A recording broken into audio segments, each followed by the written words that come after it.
Welcome to Research Business Daily Report. It's made possible by RBDR's exclusive community at the crowdfunding platform patreon.com/RBDR.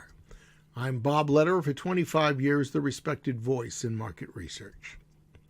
The research industry has been dabbling in big data for several years now, with important questions still being raised about big data's reliability and how to use it and when to feel comfortable with this 21st century reservoir of information, especially when you compare it with long accepted, although admittedly more cumbersome data sources.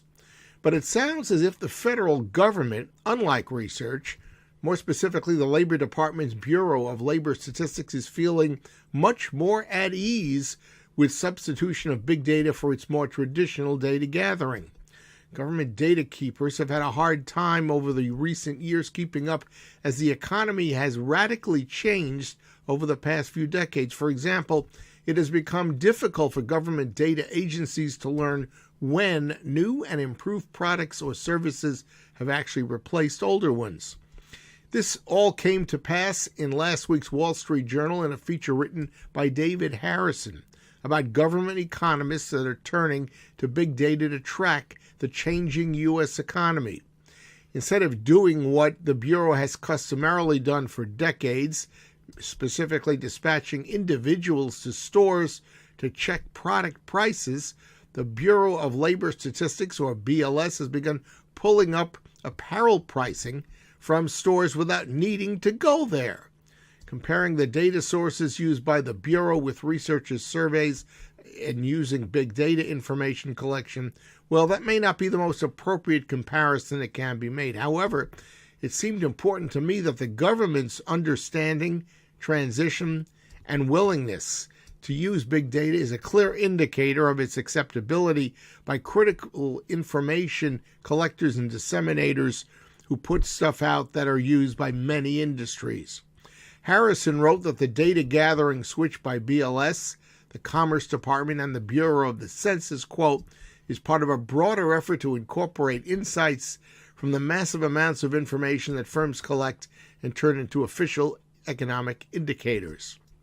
In fact, according to a paper that was presented by the Bureau of Labor Statistics this past March, within 3 years it plans to have replaced much of its existing price measurement practices with so-called big data sources.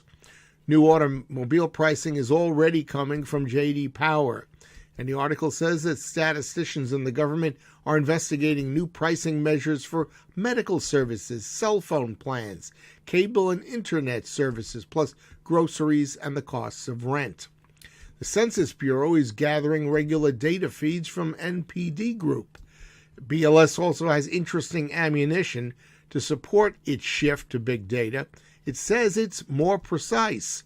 Government agency numbers that have been announced for many years, according to BLS, appear to have overstated inflation while understating productivity growth. University of Michigan economist Gabriel Ehrlich told the Journal that BLS data gathering methods, quote, have really done a great job since they started in the 20th century. But he continued, the reality is that these are the creation of the 20th century, and there's a lot more granular data out there now.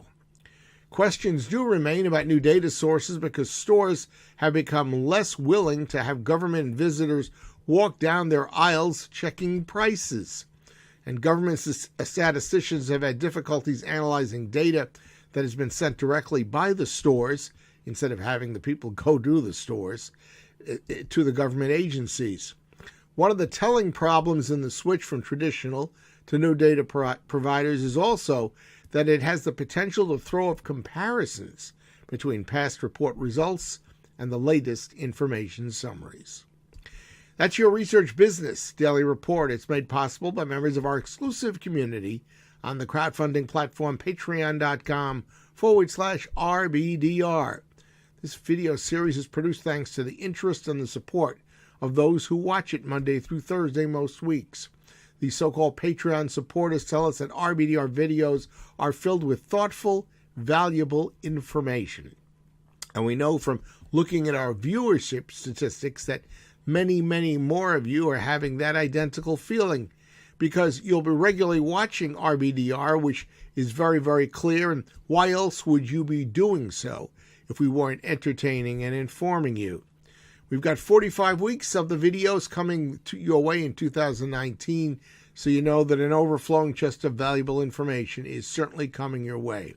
So we don't think it's a stretch to expect that large numbers of you can and will visit patreon.com/RBDR in the future, hopefully the near future, where you're free to select whatever comfortable level of patronage happens to work for you. We hope you have a great research day and that the rest of your research week goes well. Please enjoy this weekend, and we'll see you back here on Monday.